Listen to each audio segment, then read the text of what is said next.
हमारा बेटा एक दिन हमारे बुरे वक्त में काम आएगा, लेकिन वही बेटा करता क्या है?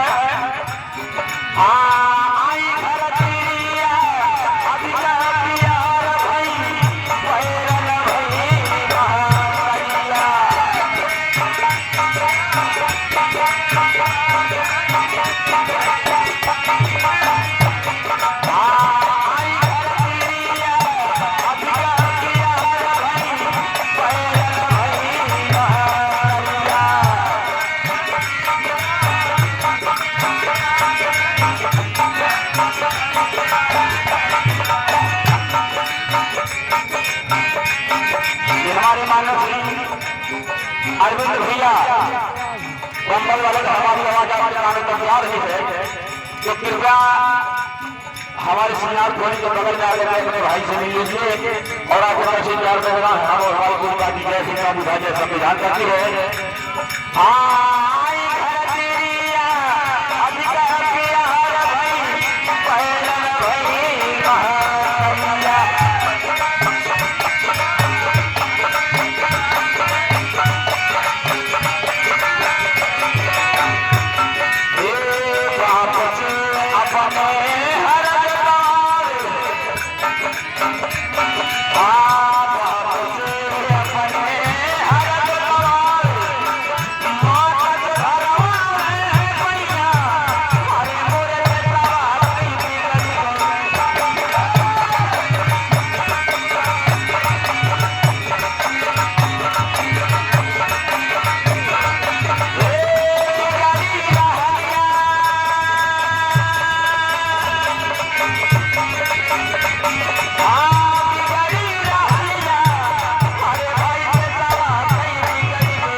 पैसा बढ़ा दिया गया है, दाम वही को पैसा बढ़ा दिया गया है।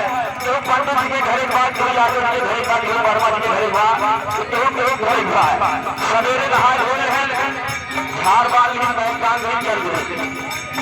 आजकल एम्बुलेंस आवत है और अस्पताल नहीं को याद कैसे ये भैया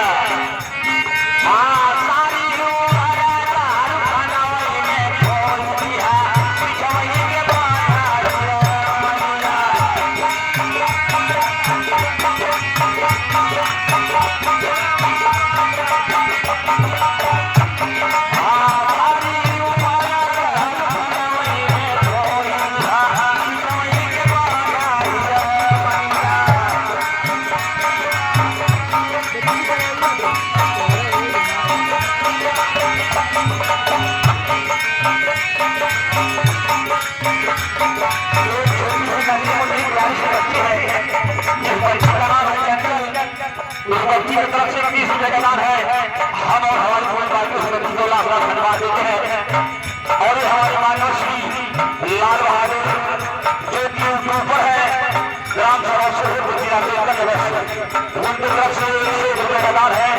हम और हमारी पूरी पार्टी जैसे हम ध्यान करती है।